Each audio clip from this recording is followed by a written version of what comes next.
معزز سامعین اکرام، السلام علیکم ورحمۃ اللہ وبرکاتہ۔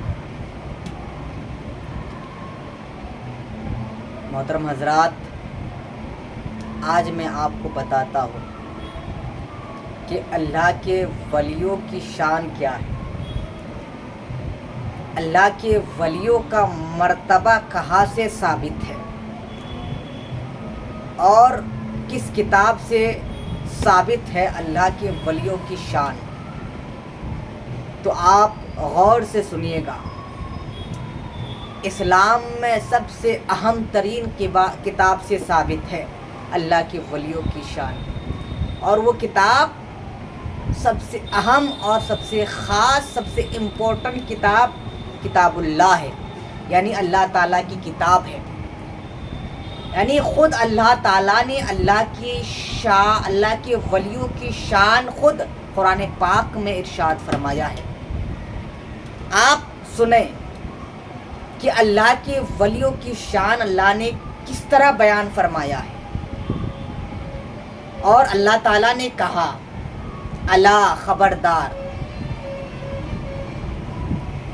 الا اس حرف سے بتایا جاتا ہے، خبردار کیا جاتا ہے، آگاہ کیا جاتا ہے۔ اللہ تعالیٰ کہتے ہیں الا خبردار، ان اولیاء اللہ، بے شک جو اللہ کے ولی ہوتے ہیں، لا خوف، انہیں کوئی خوف نہیں ہوتا، ولا ہم یحزنون، اور نہ وہ غمگین ہوتے ہیں۔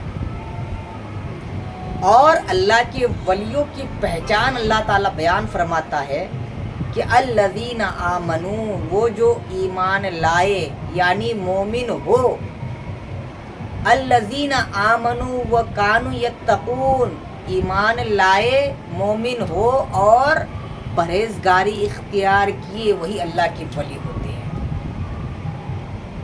اور آپ یہ سمجھے، اللہ کے ولی ہونے کے لیے اللہ نے دو چیزیں بیان فرمائی ہے، یعنی دو چیزیں شرط ہے اللہ کے ولی ہونے کے لیے۔ سب سے پہلے اللہ نے فرمایا الذین آمنوا، وہ جو ایمان لائے یعنی وہ مومن ہو۔ کافر کبھی اللہ کے ولی نہیں ہو سکتے، کافر کبھی اللہ کا ولی بن ہی نہیں سکتا۔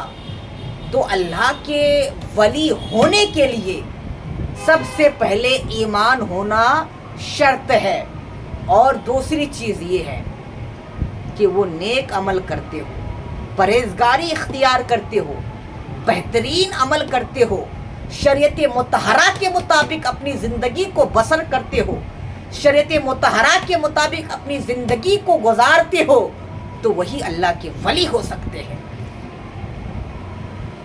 تو اللہ نے کہا الذین آمنوا، وہ جو ایمان لائے، وہ کانوا یتقون، اور پرہیزگاری اختیار کیے، وہی اللہ کے ولی ہوتے ہیں۔ اب ان کی بشارت اللہ تعالیٰ نے کیا بیان فرمائی، ان کے لیے آگے اللہ تعالیٰ نے کیا فرمایا؟ اللہ تعالیٰ نے فرمایا لہم البشریٰ فی الحیات الدنیا وفی الآخرہ، جو لوگ اللہ کے ولی بن گئے ان کے لیے دنیا میں بھی بشارت ہے اور آخرت میں بھی بشارت ہے، یعنی دنیا میں بھی خوشخبری ہے اور آخرت میں بھی خوشخبری ہے۔ اور اللہ تعالیٰ کہتا ہے لا تبدیل لکلمات اللہ، اللہ کی باتیں بدلتی نہیں، وہ الفوز العظیم، اور یہی بڑی کامیابی ہے۔ اب آپ اس بات کو سمجھے، مومن ہونا اور ساتھ ساتھ متقی ہونا، یہ اللہ کے ولیوں کی پہچان اللہ نے بیان فرمائی ہے۔ اللہ کے ولیوں کی پہچان اللہ نے بیان فرمائی ہے۔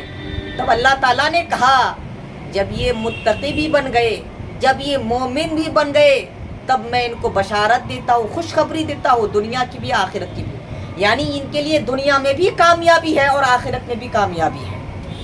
اور کہا اللہ کی باتیں بدلتی نہیں، سب سے بڑی کامیابی یہی ہے۔ تو آپ کو اس سے کیا پتہ چلا، اس سے ثابت کیا ہوا کہ مومن کے ساتھ ساتھ اچھے نیک عمل کرنا، شریعت مطہرہ کے مطابق زندگی بسر کرنا، یہی کامیابی ہے، دنیا میں بھی کامیابی ہے اور آخرت میں بھی کامیابی ہے۔ اگر اس کے علاوہ آپ مومن تو ہے لیکن آپ اچھے عمل نہیں کرتے، پرہیزگاری اختیاری نہیں کرتے، پنجگانہ نماز نہیں پڑھتے اور اچھے اعمال نہیں کرتے، حلال و حرام کی تمیز نہیں کرتے، تب آپ کے لیے دنیا میں بھی خرابی ہے اور آخرت میں بھی خرابی ہے۔ دنیا میں بھی آپ کو تکلیفوں کا سامنا کرنا پڑے گا اور آخرت میں آپ کے لیے مصیبت ہی مصیبت ہے، پریشانی پریشان ہے۔ اور اگر آپ نیک عمل نہیں کرتے ہیں تو آپ کے پاس جتنی دولت آ جائے، جتنی شہرت آ جائے، جتنی عزت مل جائے، تو یہ ساری چیزیں کامیابی کی دلیل نہیں ہے۔ اگر کوئی چیز آپ کو کامیاب کر سکتی ہے تو آپ کے ایمان کے ساتھ ساتھ آپ کا نیک عمل ہے، شریعت کے مطابق زندگی کو بسر کرنا، شریعت کے مطابق اپنی زندگی کو گزارنا، بسر کرنا، یہی بڑی کامیابی ہے اور دنیا میں بھی کامیاب ہے آپ اگر آپ نیک عمل کرتے ہیں، اور آخرت میں انشاءاللہ ضرور کامیاب ہیں۔ وما علینا الا البلاغ۔ السلام علیکم۔